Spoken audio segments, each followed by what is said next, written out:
Hey there, Mad Catters. Guess what? It's Onesie Tuesday. Yes, Coach Cat coming to you here sporting the Norwegian print of the winter Wonderwear line in the no travel zone. Seriously, if you're not in your jammies all day, sorry for your luck. I have a feeling we need to make this Onesie Tuesday a regular gig.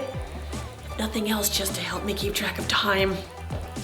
So I did have a special request today for one of my absolute favorite skills to break down that pertains to every athletic activity you could do, juggling.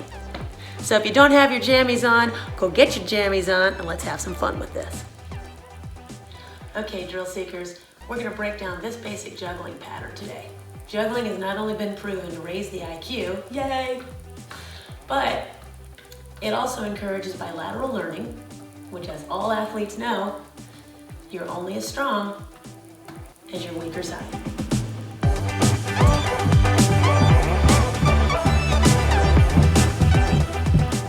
So there are many different patterns you can learn. Juggling is basically defined by how many items you have versus how many hands you have to work with. One item, one hand, not juggling. Two items, one hand, now you're juggling. So with that, the most challenging way to learn to juggle is with anything that can bounce, move, or get away every time it's dropped. Because juggling is more about trying to toss clean so the catch is automatic. But it's very hard to toss when you're desperately hanging on to one of these and you won't let go. So when we first learn to juggle, we're dropping on purpose to help us understand where we are within our juggling pattern. With these, when you drop them, they kind of go everywhere. So instead, I like to teach with bean bags. Wherever you drop them, it's where they stay. And they can tell you exactly what you did to make a correction on your next move. So you'll notice that I'm doing all the juggling today seated. The reason for this is when you're learning to juggle, if you're standing, you'll start taking extra steps without even realizing it, and it becomes more difficult to control your tosses. If you give yourself a restriction by not being able to run around the room, you'll learn to control those tosses sooner. So I've broken this down into 5 basic steps, and step 1 would be the single toss. So you take the bean bag, just start tossing it back and forth from left hand to right hand. Give your weaker side a chance to start feeling what you're expecting from the stronger side. You'll notice that my hands are not reaching up high in the air to catch, and they're not pushing up high in order to toss. It's more of a punch and a release, just like I would for a tennis serve. This is the quality of the toss, okay? Hands will be basically about here rib cage height, and you don't want the hands so far apart that you lose peripheral vision. We've got to keep everything right here in a comfortable zone. I'd like to toss the bean bag above my eyes, but not so high that I lose control over it. The shape of the toss would be a nice open arc, just like a nice U shape, up and over, up and over. We call this a rainbow toss, basically. You're not looking to toss wide, and you're not looking to toss straight up and down in the center. Just a nice easy arc, up and over. So as you get comfortable with this, you also want to make sure that you can test your tosses by dropping it on the floor and see if it's anywhere within that zone that it could have been caught. Same with the other hand. Is it anywhere in that zone? Once you've conquered the single toss, it's time to do the dual toss. The dual toss, you're going to toss at the exact same time, and you'll have a preference. One hand will go over, one hand will go under, perhaps the opposite. So as you do this, nice and small, just switching hands. Just get used to tossing each. If you cannot catch or control these at all, absolutely start out by just dropping them. See if you can get them to land somewhat side by side within that zone where you could have caught them. Same with the opposite. Try the other hand on top. You never know which one is more comfortable for you until you give it a shot. Once you've spent some time practicing this, take it a little higher. You're going to notice that when they land, you're going to hear a syncopated rhythm. Now when you hear that, it just shows you that one was over the other. We're going to take these and toss them straight up and see if you can get basically the same height out of each bean bag. If you finally get that, we are ready to alternate. Now when we alternate, I'm going to toss one, then the other. And I'm listening for a tossing rhythm versus a landing rhythm. I'm not trying to catch these. Remember, my tosses are going to be restricted. They're not going to go really high. Toss, toss, pop, pop. Again, toss, toss, pop, pop. Toss, toss, pop, pop. Now we're going to do the same. Start with the opposite hand. Toss, toss, pop, pop. Toss, toss, pop, pop. Toss, toss, pop, pop. Just want them somewhere in that range where you find you could catch them. Now we're ready for step 4, crisscross. So I'm going to alternate my tosses. 1, 2.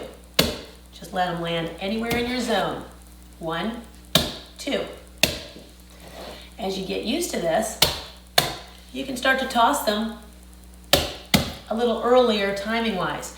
What I'm looking for specifically is whichever one I toss first, as soon as it passes that center line above me and it goes over to this side, it's ready to drop down into this hand. So as soon as it passes center, I need to empty this hand to get it prepared. This is why it's such a challenge when you're hanging on to something, preparing to catch. It's very hard to let go because right about here, you're getting ready to grab, not release. So we've got to practice this without trying to catch. So I'm going to go over the top, and then as it comes down, I'm going to try to toss this second one in its place. Ready? Over, under, pop, pop. Over, under, pop, pop. Over, under, pop, pop. Same with the opposite hand. Over, under, pop, pop. Over, under, pop, pop. Over, under, pop, pop. So now, if they start to land in that zone, go ahead and try to catch the first one, but don't catch the second one. So here I go. Over, under, pop. Over, under, pop. Over, under, pop. If you feel confident, let's go ahead and try to catch each. That would be step 5. The last thing you're worried about is catching. Over, under, pop, pop. Over, under, pop, pop.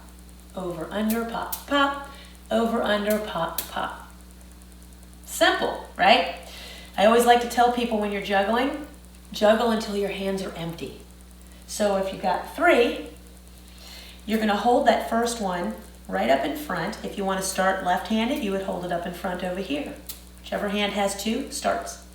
So I go back to that alternating, letting everything fall on the floor. I'm going to toss over, under, under. And we're going to try it again. Maybe start on the left side. Over, under, under. Once you get comfortable with this, you start to kick up that tempo a little bit. And you say, all right, as soon as this crosses that center line up here, I'm ready to toss this one underneath. So the only one that feels like it's going over is the very first one. The others have a sensation that they're going underneath it. Over, under, under. And all you want is hopefully to have the beanbags laying in reverse order than where you started. Same for the other side. Over, under, under. Once you gain control with this, you start learning to catch them. Over, under, under. And again, over, under, under. Are you willing to let them drop? That's the hardest part.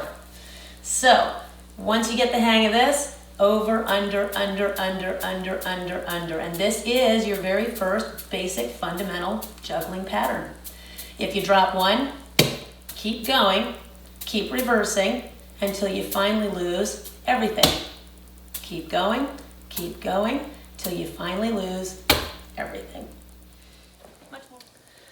So most people find it's helpful when I demonstrate this with one unique item and 2 matching items, so you can see the patience within the pattern. As you keep your eye on the bouncing ball, you'll notice the tosses are just not as quick as you might have thought. As I get lower, I have to speed everything up, and as I go higher, there's plenty of time to toss and plenty of time to lose control of those tosses. So, while you're practicing your basic juggling pattern, remember you can also use different sized items and different weighted items. All of that's going to help you with your bilateral learning. And most importantly, be willing to let them go. Simple, right? Well, take some time to actually work on that fundamental juggling pattern, because in the future it becomes a great transition skill for all the other patterns you can learn that are related to it. So, this is Coach Cat, hoping you have a Mad Cat Onesie Tuesday, and thanks for watching.